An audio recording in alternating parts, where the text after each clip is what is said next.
Wall Street Bets beats the hedge funds. Let's have a look. Hello everyone, Florian.Heise here and welcome to another episode of HeiseSays. Grab your stein of coffee and let's have a talk about what's happening with Wall Street Bets and GameStop. Now, there's some pretty entertaining memes going about. I like this one. Babe, will you please sell so we're millionaires? No, we must make them pay with a glorious beard. And then here, Robinhood traders with their $600 stimmy check and the hedge funds cowering under the desks. And you've been following, I'm sure, GameStop, maybe GameStonk shares. Look at that growth. Now, Melbourne Capital were doing a short squeeze. And, well, they were shorting, I think, 120%, which is technically illegal or impossible. That's potentially some naked shorting. You can't short more shares than there are. And Wall Street Bets saw an opportunity. Now, I thought there's a few things we should have a look at, and just to read from this, because there's going to be a lot of stuff coming out of the media, criticizing the retail traders and saying that they don't understand the risk, they don't know what they're doing, they're going to get burned by this. We need more regulation, more control. Yet when people lose money, when the hedge funds intervene in the market, when the government rampantly prints money and just plows it into banks and bails people out and inflates away any wealth you have, that's all good. That's all good. But when, well, it comes back from the little guy, it's a little different. Here's a few tweets I thought we'd have a look at. From Sagar Enjit. When hedge funders and others loot our markets, it's all good. But when retail investors destroy a hedge fund, then all of a sudden CNBC analysts start calling for regulation, blaming foreign powers, and talk fundamentals. I call BS. Here's another one. The year is 2030. Wall Street Bets is the largest hedge fund on earth. Analysts scour Reddit for the hottest memes. Stocks are made to only go up. Life is good. Who is the president? User DF Value. He's up $40 million on this right now. So here's an interesting one. GameStop by Portfolio Armor. So the Urban Dictionary gets a new definition. Verb, to cause an investment career to come to an end because of a once-in-a-lifetime short squeeze. Melvin ran a successful long-short fund, but alas, was GameStop. Reddit killed him. Well, there you go. So we get mail. Last month, we got an email from a subscriber who noticed some overlap between the stocks that he saw on Wall Street Bets and our top names list. He noted that our site and Wall Street Bets had both been bullish on AMD and Penn National Gaming and predicted GameStop would soon end up on our list. I'm seeing a direct correlation from some of the names on your list and the Wall Street Bets. Names that pop up in there usually seem to appear on your list a day or two later. Could you write a piece about why you think this is and why your top names may be affected by meme stock buying frenzy that's happening in there? For example, I predict GME will appear on your list by today's close or possibly this week. They have been pumping GME hard, and now that Ryan Cohen has upped his stake in the company, it's beginning to pay off for those who got in on it. I sadly did not. Sadly, it didn't make our top names list either. We got the email on December 23rd. Between then and Tuesday's close, GameStop was up another 619%, everyone. Let's talk about what's going on with GameStop. Your clever idea to buy puts on it and why it never made our top list. We'll close with possible consolation prizes, a small cap with a parabolic chart that did make our list. So striking back at the establishment. In a post earlier this month, the establishment strikes back. We wrote about how the capital wing of the establishment cracked down on Trump and his supporters. One motivation behind WallStreetBets' short squeeze, gamma squeeze, is of course to make money. But another, apparently, is to strike back at the establishment. One cynical Twitter tied the 2 points neatly together. And this is from Hankel. The mass elation caused by GameStop Gate should seriously concern the elites. Basically, everyone under 40 is now orientated towards enjoying any victory over the elites more than any circus the elites can put in front of them.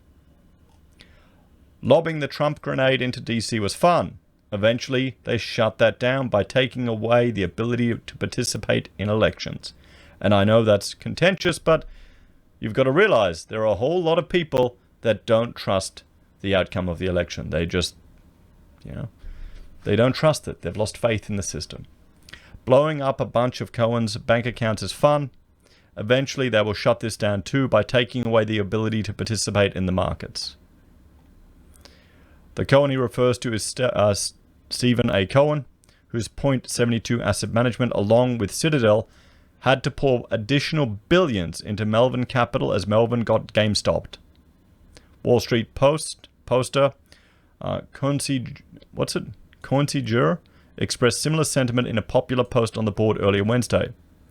This is not about GME anymore. It is about setting terms straight. Retail does not want to be manipulated anymore. For decades, Wall Street was manipulating securities, getting away with it, and blaming it on others. Through the media, bullshit target prices, naked short selling, that's when you're shorting more shares than exist, or other forms of manipulation mentioned here. Kenneth, this one's for you. Citadel and many other MMs, don't misinterpret with market makers, we're talking about market manipulators here, got away with their dirty tactics to make shitloads of money and screw people over. They finally got caught in their own game and tried everything to turn it around. But Shitron didn't work, and media didn't work, more aggressive selling didn't work. Now they're calling through some random crooks for regulation. Bullshit. Regulation for what? Exchange of ideas? Our own due diligence? Winning against you in your own game? Yeah. In most cases, your buddies at the SEC would gladly do so if you tell them anyway. This time, though, people finally came to the realization what the F you guys are doing over there. It was known by many since 2008, but people forgot quickly, and now's the time to remind them you are no one else's friend but your crooked buddies. So what's next for GameStop? As I type this, it's already up another 100% in the pre-market. In the immortal words of WallStreetBets poster SDB Cop, we can remain artards longer than they can stay solvent. Well, this is the thing. They can just put the price up so much, and we've already seen one hedge fund, Melvin, had to get billions put into them to keep them from going under. The title says it all, to the moon.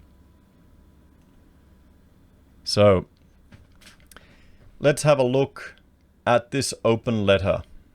Oh, hang on. So you think buying puts on it, that seems like a clever idea. The bubble's got to pop at some point. And by buying puts instead of just shorting GME, like the morons that Melvin did, your downside risk will be limited to the cost of the puts. True. But have you checked the cost of puts on GameStop? On Tuesday, if you scanned for the optimal or at least expensive puts to hedge against a decline of up to 63% on GME over the next 6 months, you got this error message. Okay. Oh, well, there you go. So let's jump over here and look at this open letter from someone. More of the sentiment of the people. Because you've got to think about this. You had Occupy Wall Street trying to get their rage and frustration that achieved nothing. You've got Antifa just protesting and wanting their anarchist utopia. And they're still smashing and destroying small businesses. And the left used them to get into power, to get control, and now they're slowly shutting them off. It's funny how that all happened after the election in the States, not months before. So let's look at this letter. Because this is actually hurting the establishment in their bank account. An open letter to Melvin Capital, CNBC, boomers, and WallStreetBets. Mods, do not delete. This is important to me. Please read. I was in my early teens during the '08 crisis. I vividly remember the enormous repercussions that the reckless actions by those on Wall Street had in my personal life and the lives of those close to me. I was fortunate. My parents were prudent and a little paranoid, and they had some food storage saved up. When the crisis hit our family, we were able to keep our little house, but we lived off pancake mix and powdered milk and beans and rice for a year. Ever since then, my parents have kept a food storage, and they keep it updated and fresh. Probably not a bad idea. Those close to me, my friends and extended family, were not nearly as fortunate. My aunt moved in with us and paid what little rent she could to my family while she tried to find any sort of work. Do you know what tomato soup made out of school cafeteria ketchup packets tastes like? My friends got to find out. Almost a year after the crisis' low, my dad had stabilized our income stream, and to help out others, he was hiring my friend's dad for odd housework. One of them built a new closet in our guest room. Another one did some landscaping in our backyard. I will forever be so proud of my parents. Because in a time of need, even when I have no doubt money was still tight, they had the mindfulness and compassion to help out those who absolutely needed it. To Melbourne Capital, you stand for everything that I hated during that time. You're a firm who makes money off of exploiting a company and manipulating markets and the media to your advantage. Your continued existence is a sharp reminder that the ones in charge of so much hardship during the '08 crisis were not punished. And your blatant disregard for the law, made obvious months ago through for the Melbourne lawyers out there, alleged illegal naked short selling, and more recently, your obscene market manipulation after hours shows that you haven't learned a single thing since '08. And why would you? Your ilk were bailed out and rewarded for terrible illegal financial decisions that negatively changed the lives of millions. I bought shares a few days ago. I dumped my savings into GME, paid my rent for this month with my credit card, and dumped my rent money into more GME, which for the people here at WallStreetBets I would not recommend, and I'm holding.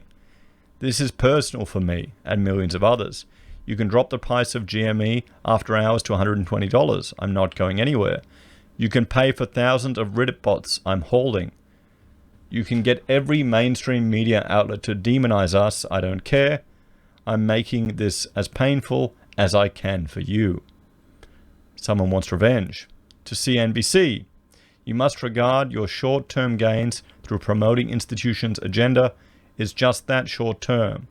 Your staple audience will soon become too old to care, and the millions of us, not just at WallStreetBets, but every person affected by the '08 crash that's now paying attention to GME, are going to remember how you stuck up for the firms that ruined so many of us and tried to tear down the little guys. I know for sure I'll remember this. I'll respond. Here is a list of CNBC sponsors and partners. They include, but are not limited to, IBM, Cisco, T-Mobile, JP Morgan, Oracle, and ZipRecruiter. The parent company is NBC Universal, owned by Comcast and GE.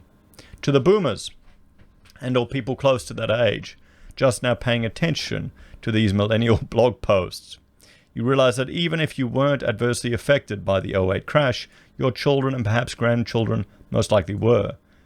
We're not enemies, we're on the same side. Stop listening to the media that's making us out to be market destroyers and start rooting for us, because we have a once-in-a-lifetime opportunity to punish the sort of people who caused so much pain and stress a decade ago, and we're taking that opportunity.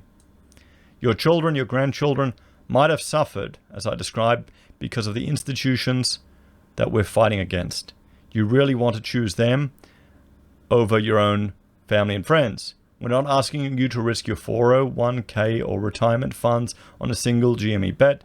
We're asking you to be understanding, supportive, and to not support the people that caused so much suffering a decade ago. To WallStreetBets, you're all amazing. I imagine that I'm not the only one that this is personal for. I've read myself so many posts on what you guys went through during the '08 crash. Whether you're here for the gains to stick it to the man as I am, or just to be part of a potential market-changing movement, thank you. Each and every one of you are the reason that we have this chance. I've never felt this optimistic about the future before. This is life-changing amounts of money for so many of you, and to be part of a rare instance of wealth distribution from the rich to the poor is just incredible. I love you all. We can see here some of the comments and responses. This is exactly me too. I almost cried when I read this. I was just about to start college when the '08 crisis struck. Same, from Chris Fratt. I even studied accounting and finance in order to understand what the F was happening, so I could avoid the same pain my parents experienced. What I learned and the types of people I met in the finance program disgusted me. Forget Republican, Democrat, left, right. The bankers play both sides and have almost always come out on top. Occupy Wall Street was a misguided but earnest airing of grievances. This time we're actually hitting them where it hurts. Keep hodling. Exactly my experience. Feel like the recession really delayed the start of my career and early earnings potential, from nothing compounding for me till a year or two after graduating. This is my chance to get those lost gains they took from us back with interest. And, well, let's look at some of the tendies. Here's just one example. People are sharing on WallStreetBets how much they're making. Up 762,000 today. So what do you all think? What do you think? Just a bunch of people memeing and trying to make money? Or is there more principle to it? You know, to try and actually, well, hurt the hedge funds and the people who are playing the market, who are getting bailed out when times get tough. What do you reckon? And here in Australia, well, it's the housing market, isn't it? So let me know your thoughts and opinions, guys. Have you bought any GME shares? Bloody hell, I'd want to buy just one, just to be part of this attempt to stick it to some of the hedge funds. What do you reckon? Anyway, guys, thanks for watching. Like, share, and subscribe to the channel. If you're a fan and want to support the content I create here, there are a few ways you can. You can join us on YouTube or Patreon. You can support us using our affiliate links you can find down below, from Amazon, eBay, Independent Reserve, or AussieBroadband. You can buy merch from HeiseSays, use Gold Pass from the Perth Mint, or support us via PayPal. Take care, everyone. Have a great day, and I'll see you in the next episode. Bye for now.